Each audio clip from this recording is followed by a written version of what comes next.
Okay, the Guam Community College Board of Trustees monthly meeting Thursday, August 10, 12 p.m. has now started.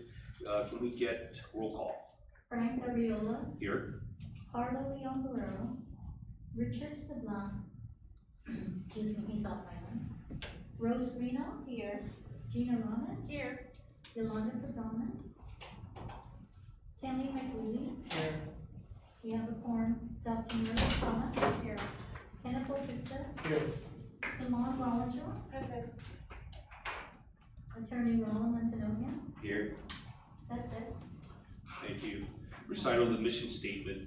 Guam Community College is a career technical workforce development, providing the highest quality student-centered education for migration.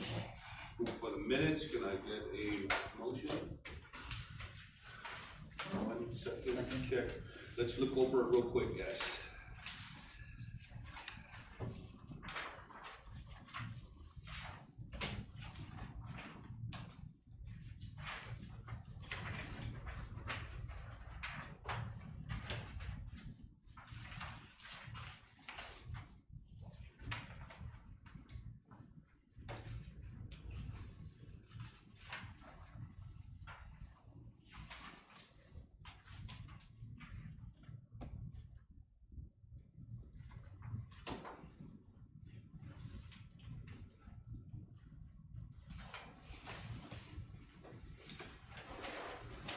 Does anybody have any questions?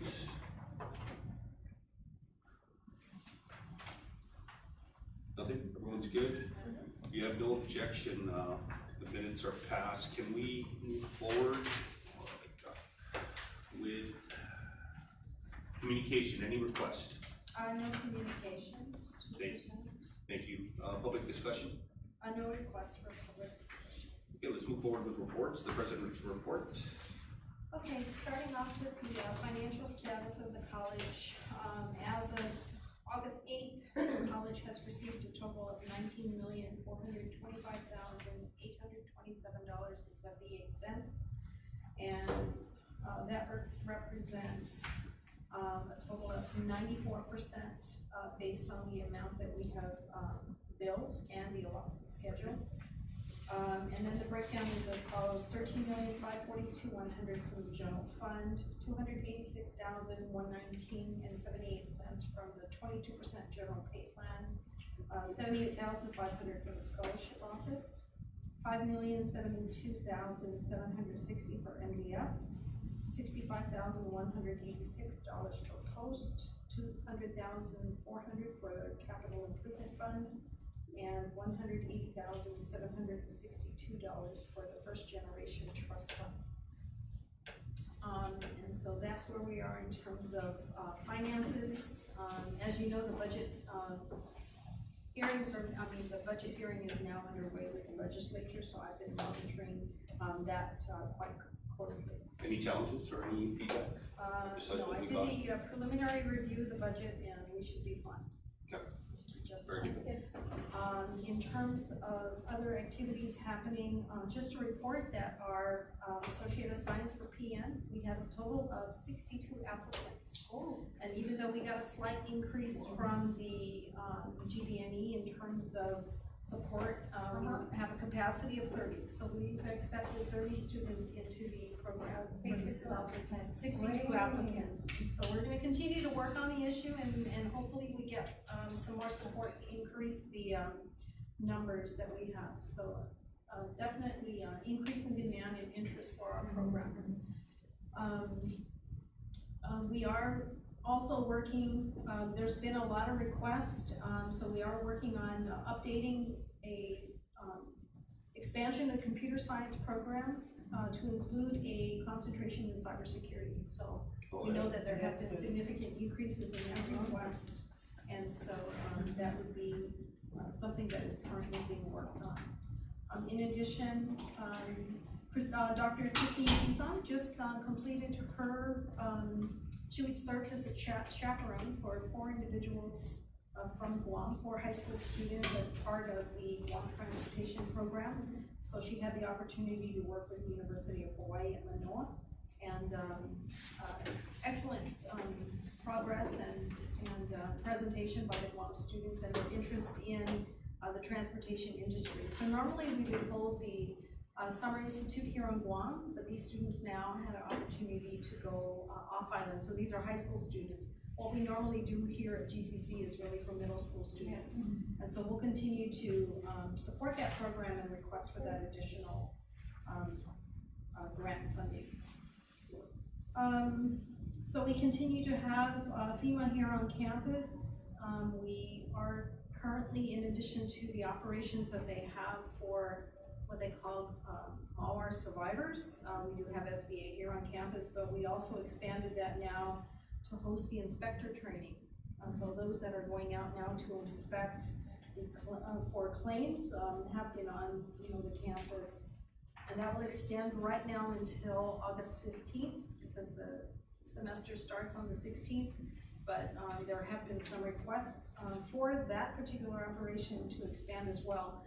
And we're currently entertaining a much longer agreement with FEMA, but I'm working through the details right now. And I've shared a little bit of it with the chairman, so we're working with them on that. In addition, our nursing department did provide some CPR and AED first aid training for those in FEMA that needed to be recertified. So that was also provided as well.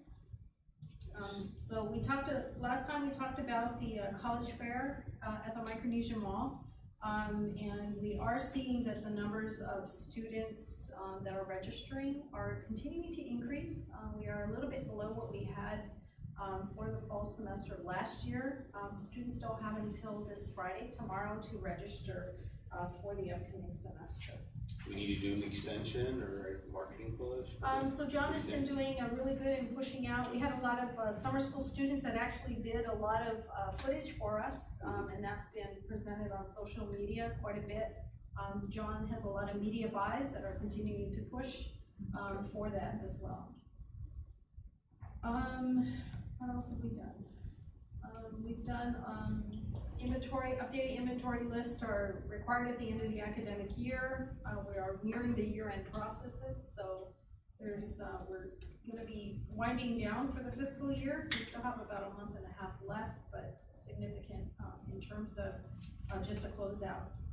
We did receive another $481,544 grant from Department of Interior. And the title of the project is called Truck Drivers Move the Economy. So we'll now get to purchase a truck. Tractor? I believe so. I gotta go through the details of it, but we have $481,000 to support the truck driving program here on campus. A lot of interest in that as well. And then John has been successful. What we do know is that a lot of students learn about the college through digital media. So an application was submitted, $150,000. A mobilization grant was received from the Lumina Foundation, and that is going to support digital presence, mobile design, accessibility, and updates to our website. So that's a project that John and his team are going to be working on. Wow. And so that has been ongoing. In addition to that, under John's office now, we have the GCC SNAP initiative. So GCC will be setting up and be a partner for SNAP recipients. So this will be, because a lot of our population in terms of not just receiving financial aid, but it's being able to provide other services to them. So SNAP was something that we talked about many years ago when Pete Roberto was actually the Director of Public Health. And so Pete Roberto will now spearhead this project on behalf of the college. This is on campus? So yeah, we're setting it up so that we can provide information sessions to students about what the SNAP benefits are. So it will be part of our portfolio in terms of support for students and kind of additional wraparound services for them. Can recruit also. Yes, Yeah, a good recruitment tool for us. Good. And let's see what else. We did complete the Guam Summer Youth Employment Initiative during the summer, and students completed August 4th, and all students were trained on work ethics, so that was a good plus for our students. And they actually went out into the community. Part of John's group went out to the Guam Shopping Center and GPO. to provide information about the college. We did provide the fiscal master plan update to the Board of Trustees and Foundation Board of Governors, and if you have any questions on that, please let me know. And that's all I have, Mr. Chairman. Thank you. Okay, move forward with the monthly activities report. So on Monday, July 31st was summer classes ended. And on Monday, August 7th, I attended the GCC Student Center Canopy ribbon cutting. And then on Friday, August 11th, tomorrow, we, CSI COPSA and I are hosting our campus tour, one at 10 and one at 2 p.m. And then on August 14th, Monday, CSI COPSA and I are hosting the online Fall 2023 student orientation. Very good, Lizzie, thank you. Hi everybody. So this is the last week of summer vacation for faculty. But a lot of the DCs and I have been spending the last couple of weeks watching the schedule because we always do the schedule adjustments. I know that Dr. Mary mentioned the increase in enrollment in this last week, and I know that a lot of the classes have seen a surge. And so I just wanted to bring attention to the how the new contract supports the work that the DCs have to do over the summer to make sure that we're not waiting for Monday to adjust classes and figure out what classes we can hold and what we can. We start that as we usually do during the summer so that students aren't affected and we can kind of move into other classes. And so the new contract really supports that, as well as the benchmark number of 10 students per class. So we're very optimistic about how the college has been working to address those issues of class size and schedule adjustments, and I think it's been going well so far. That's good. Of course, it's ongoing. Yes, thank you. And then I just wanted to show my support for one of the new business agenda items, which I can do later if it's more appropriate. Good. For the resolution regarding adjunct pay update, I think that's another great approach of the college for addressing the issue of class size, helping us maintain a qualified and strong adjunct, and keep classes open so that students make sure we can get students through and getting them completing their degrees on a timely manner. Other than that, we have our publication on Friday, tomorrow at 4 p.m. and faculty are excited about starting. I know that there's been a lot of questions, especially with our secondary faculty, about these next 2 weeks, and so everyone's just playing it by ear and doing what needs to be done, making sure their classrooms at GDOE are okay, and that their materials and things in the classrooms are okay, and then working with the schools for whatever PD they're offering. I know it seems like it's very much school-based, and so a lot of differences in how secondary faculty are, what their expectations are for these next 2 weeks. But everyone is, I think, pretty much following the instruction of the deans and then their school as well. Hey, Dr. Carter, are we seeing an increase in adjunct faculty? We'll know once classes start and the registration ends. And so that's, as Simone mentioned, they're monitoring the enrollment in each of the classes. And so, of course, we have to take care of securing all of our full-time faculty first. And if there's any additional sections that need to open, then we either identify if it can be added as part of the full-time faculty workload, or if we seek additional adjunct instructors. Very good. Perfect. Okay. Anything else? All right, thank you very much. Ken? Nothing new to report for the support staff. I did attend the ribbon cutting for the new student canopy. Yeah, it's nice. Yes. You can't see the photovoltaic on top, but I'm glad that it's listed as part of the media press release. So it's impressive. I know people are kind of freaking out about the thing, but we gotta kind of take a back thing and say, okay, during COVID, there wasn't a lot of outdoor space where we could actually, students could integrate, in fact, staff can hang out. I think we need more of that. Okay, board outreach. Does anybody have anything to report? Yes, I do. Mm-hmm. We had the Commission of Nursing Leaders yesterday representatives have a meeting with the governor. Okay. And it really focused on the discussion on the nursing workforce and to address the issues of nursing shortage. So one of the discussions there that was brought up yesterday is really looking at into GCC as one of the, the institution that it can really help out, it drives it into our missions of the workforce, right?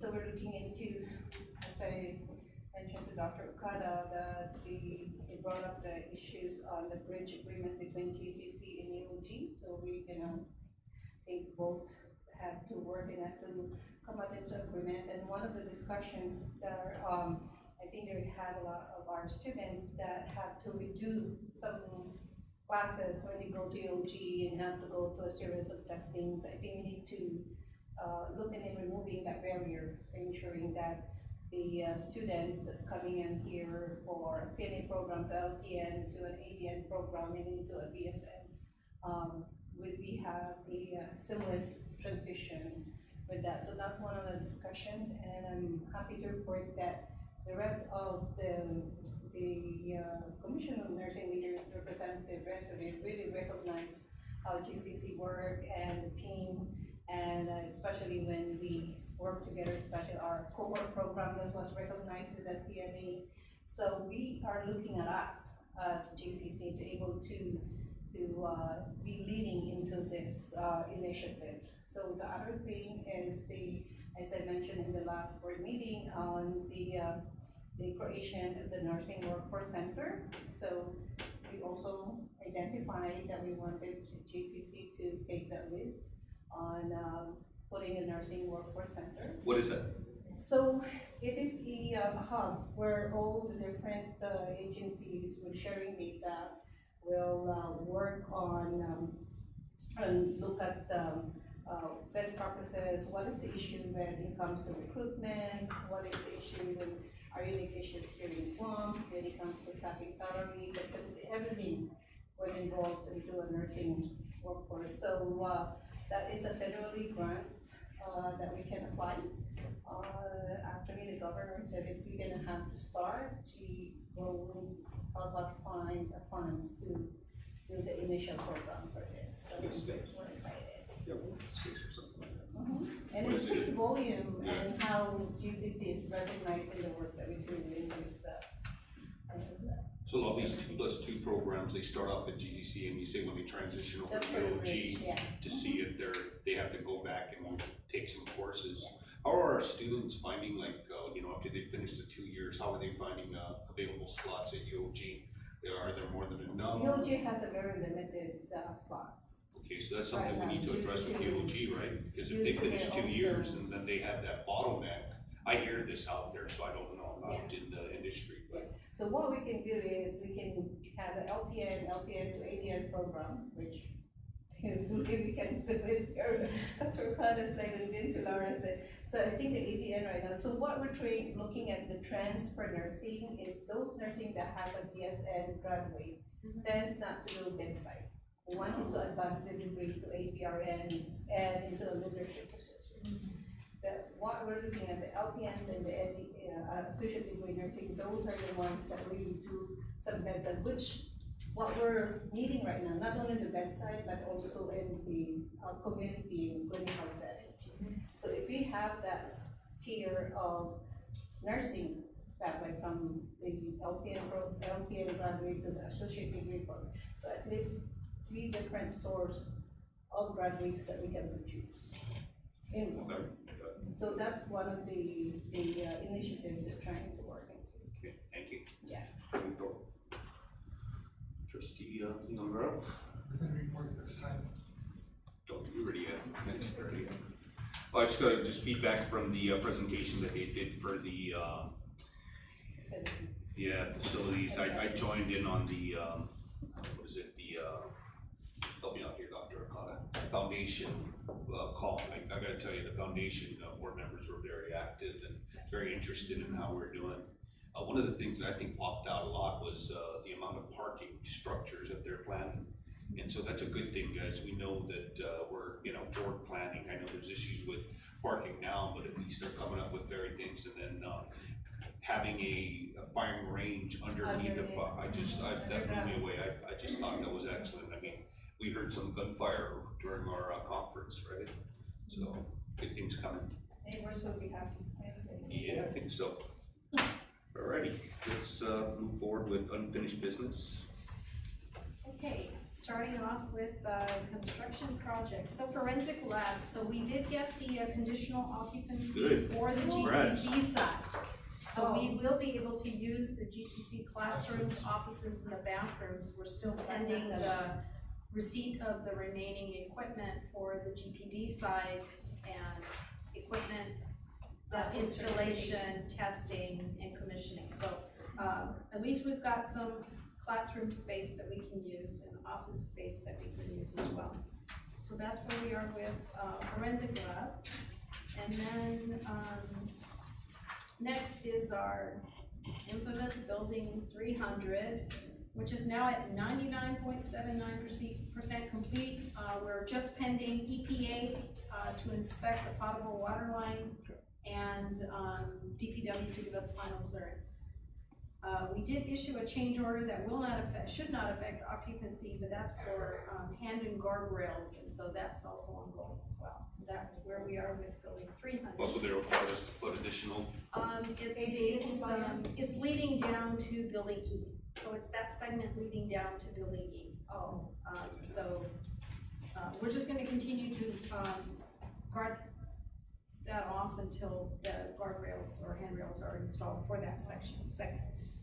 In terms of the wellness center, no new update right now, but I will be meeting with Dr. Julie to get that thing up and running again. Okay. Building B, there is a time extension that will be forthcoming for building B, which is currently at 46.23% as of August 9th. Workforce Development Center, we just gave legal counsel a little bit of work to do on the Workforce Development Center. So I'll be working with legal counsel on that. And then we've submitted all the documents needed for the bid into Kiteworks, which is their electronic system that they're using.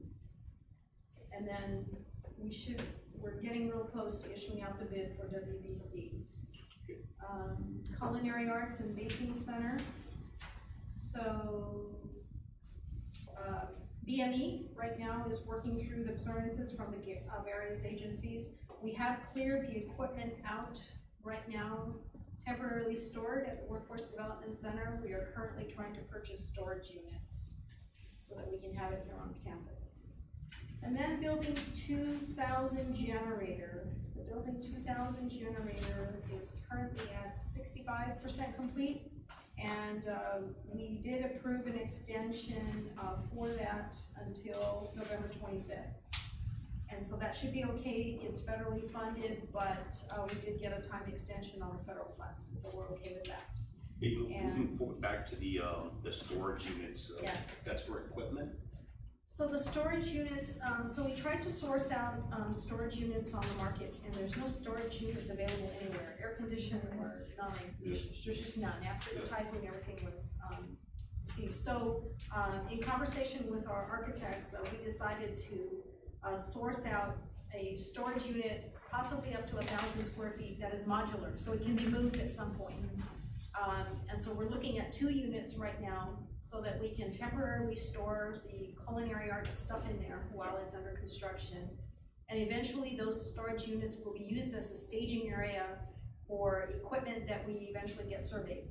So we put them all together, we coordinate with GSA, and so that'll be a staging area for that prior to its, until we get rid of it. So right now, two 1,000 square foot units is what we're looking for. Hopefully that will resolve. Plus we also have equipment from JFK Simon Sanchez that we have to move out as well. So Simon Sanchez is double sessioning now with JFK, but they don't need double the equipment because JFK already has equipment. So we're gonna move whatever we need that is not needed to be surveyed here until Simon Sanchez is rebuilt, or if it needs to be farmed out to the other career tech ed classes that we have in the high schools. What are we using the Workforce Development Center right now for? Right now, it's just storage. Okay, so that's maxed out then? No. not Okay. maxed out, but we're using it right now just until we start the bid. Once we get that, project going, we're gonna have to move everything out anyway. Yeah. So we're just using it there now because we needed to move out of the. Can you talk to Jeremy where we're running into typhoon season again, if we are gonna get any, call it storage units, so let's make sure they're wet rated? Oh, yes. Yeah. Okay, yes, I know, I did notice that on the, I don't remember what it is offhand, but I did note that it was, a part of the scope that we sent out. Very I good. just don't remember what that is. Good. And then at this time, we have a presentation by, Dean Pilar Williams. She'll provide a, update on accreditation, just a brief update from where we were at the last presentation. And, she'll take it away for now, for a few minutes. Just give me 1 second to turn this on. Take all the time you need. Thank you. Dr. Gina sends her regrets, but she has sent me in to give you a brief update on what we've done in the last 3 weeks. So there are 2 focuses on her agenda right now, and number 1 was the review of the ACCJC distance and correspondence review protocols. So she's working with the instructional designer at this point regarding that issue. And then the second thing that she has worked on with our team is creating our website. And GCC is notorious for being like, we collect so much data that I think we are the data capital on Guam. And so putting this website is so important and crucial for us. And that's why we have Kathy, who's sitting right back there, who is our assistant director for AIER. She is the gatekeeper for the repository. And it is a huge repository.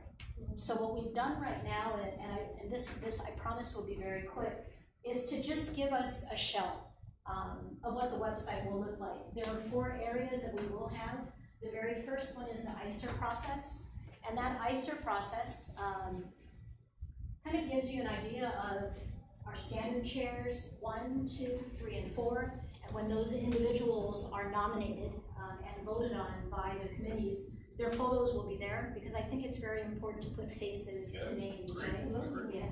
And of course, you know Dr. Gina, I am the assistant. I get an extra A in my title, so she's the assistant accreditation liaison officer. I mean, she is the accreditation liaison officer. I get an extra A. I'm the assistant. We have a wonderful team that we have already in place. The committee members are led by the administrators right now, but as we move into meetings with faculty, we're hoping that faculty will step up and take the chair positions. And so right now, these are our committee members for standards 1, 2, 3, and then 4. I won't say anything about standard 2, but we are a little more populated right there, you know, and it's the core. It's really the core of the standards. I'm not saying any other standard is important, but it really is based on student success. So the more individuals we have there, the more engagement goes on. So that's the first step. And then if we go on to this right here, at our last meeting, we gave you an update in terms of our timeline. So this will be the timeline. We've had our advanced ICER training with Gohar in March. We had our spring assembly. There was a call out for committee interest. And then we had a presentation 3 weeks ago. And then we'll have additional training for ICER when faculty get back on campus. That's our flow chart right there. This right here will have the individuals that will be selected for our team. And so we'll give an introduction once we get that from ACCJC. And then this is like the bulk of the entire website. This is our repository, and it's huge. Kathy has done an excellent job in terms of populating certain things. On the left-hand side, you'll see our institutional reports. We're ensuring that we don't have any dead links. Sometimes when we don't use something, a dead link could be there. We're ensuring that everything that we place has a link that is an active link. And so you'll notice that right now under fact books, so our new fact book right here, the latest, it's a live link. I promise you. It's happening. It's there. It's a live link. Yeah. It's there. See, it's moving along. I'll wait until it opens just so that you can see that. There we go. the hardest thing about creating a website, really, we know, especially because it's so data heavy, that it's huge, it's huge, yeah. But I'm telling you, the college does such a wonderful job in terms of collecting data that we're not worried about that. The center, you're gonna see right in the center, the column in the center, all our catalogs. So catalogs have active links, new links, CEWD, handbooks, student handbook, the SLO handbooks, everything will be made available. And then on the right-hand side, the last column on the right-hand side is participatory governance. So we're populating all of that to have all the minutes, all the agendas present. So you can tell, it's huge. So the last 3 weeks, their office has been putting this together. I'm gonna go really quickly just to this site right here so that you can see what we did in 2018. So it had our 2018 report, it had everything that you can imagine. We'll ensure that we have some really creative pictures, I'm sure, for our chairs. But if you take a look at this right here, Michael always has that. We'll introduce our team, the team that will be selected, and then our repository. So we're not just taking the old repository and plugging it into the new, we're actually creating brand new links so that we ensure that it is live. It would be easy for us to do that, just populate it over to the new one, but I think we're gonna run into problems if the links are dead, and which we found several links that were dead. So that really is, in a nutshell, what we have been doing in the last 3 weeks. So a lot of work, a lot of effort, and we look forward to your continued engagement. Dr. Okada, I think I've done. Yeah, thank you very much. Yeah, please thank your team, the support staff, and everybody. Thank you.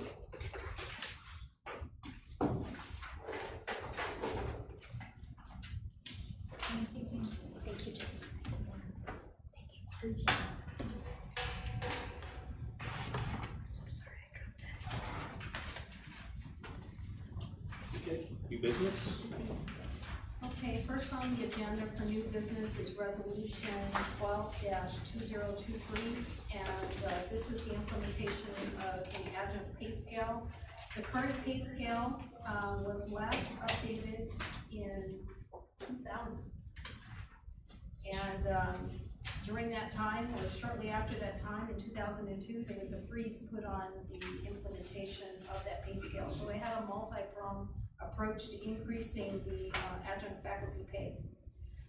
Basically, what we presented here today is, if you turn to page 2, is the 2000 rate that was in it, or that has been in effect since 2000.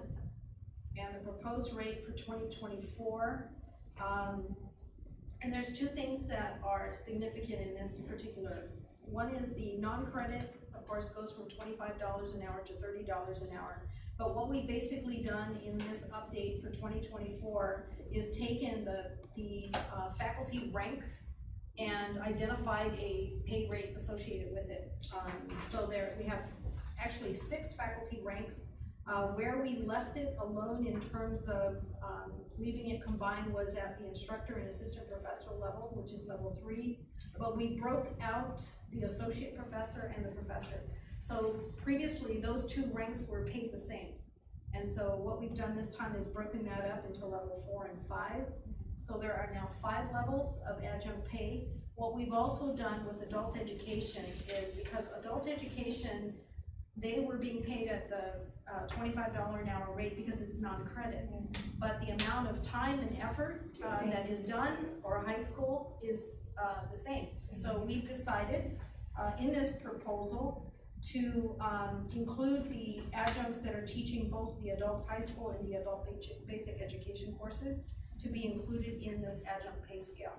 So what is on this resolution is for your approval to adopt the presented 2024 level 1 through 5 rates for adjunct faculty.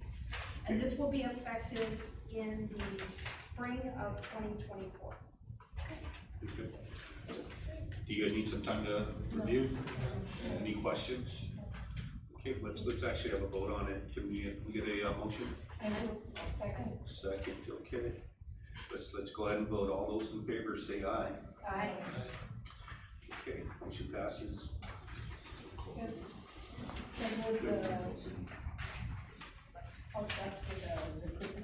And then the second one, second item on the agenda is a board resolution 13-2023. And this relates to the GCC high school equivalency increase in existing fees. And basically, these are the charges that are on the college given to us by GED. And so this proposed increase is based on their increase. And this was adjudicated since April 2023. And we just forgot to submit it to the board. I apologize for that. But it's here before the board to increase the pricing for the jurisdictional basic test price, test taker price, and of course the full GED test taker fee, going from current pricing of $125 as a total package to $149. And as I mentioned, this public hearings were conducted on campus about this increase. And it is now before the board for your approval with an effective date of September 1st, 2023. Okay. Any questions, trustees? No. Okay. For resolution number 13-2023, GCC high school equivalency increase in existing fees, can I get a motion? I will. Second? Second, okay. All those in favor say aye. Aye. Okay, motion approved. Let's move forward. And the last item on the agenda is my travel request for September and October. The first one is was approved for the board last meeting, and I'm still working out those details, and so it's still tentative until I can secure the additional meetings to help support that travel, as opposed to just attending the AACC Advocates in Action event. And the second one is the National Association for State Boards of Education, which is NASB, and that is the K-12. I currently serve as the chair of the Guam Education Board. In addition to that conference, there is a early literacy and early childhood education training that is provided to board members during that conference, and that is to be funded by GBOE. This is good. Okay. Is there any questions? If not, can I get a motion to approve the president's travel schedule, September and October 2023? Second, okay. If no objection, motion passes. Do you have anything else? Did I skip anything? Okay, motion to move into executive session. Move second. Okay, no objections, let's go.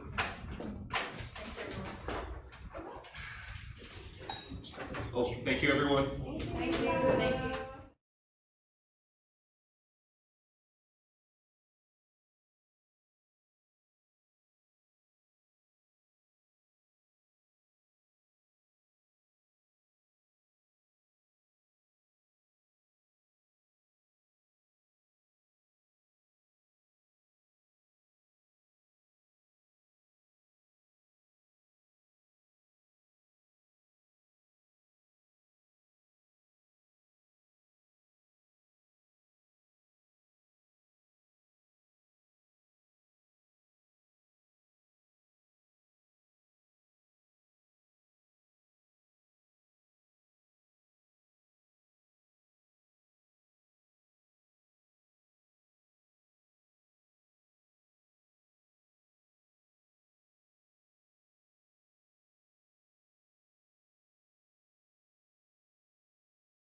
go back to open session. Okay, Gina, second, okay, no objection. All right, guys, I just want to thank everybody for your participation today. Before we send a motion to accept the president's report and adjourn, I just wanted to thank everyone for their continued help. It's exciting to see how our GCC family is supporting Guam with the recovery, you know, resources and other things. And so, you know, Kelly, you guys please extend our appreciation to everybody. We know that sometimes being uncomfortable, you know, in the short term, you know, provides opportunities for us to grow in the future. But thank you guys. Okay, can we get a motion to accept the president's report? I move. Okay, we're busy over here. No objection. President's report is accepted. And Carla, can we get a motion to? Just an announcement. Oh, the announcement. So just one announcement, we are prepping to have the ribbon cutting for the multipurpose auditorium August 31st. I believe it's at 11 a.m. What day is that? Thursday. Thursday? Okay, good. Yes, Thursday, 11 o'clock. We're excited. I'm excited. Okay. And the sound system, everything will be Not ready the to go? sound system, Already? not the sound system. Back to that. I can't wait to that. Yeah, right. Digital. See that. Okay. All right. Can we get a motion to adjourn? Yeah. Second. Adjourn? Second. Okay, no objections. Board is adjourned. Thank you everyone for your participation.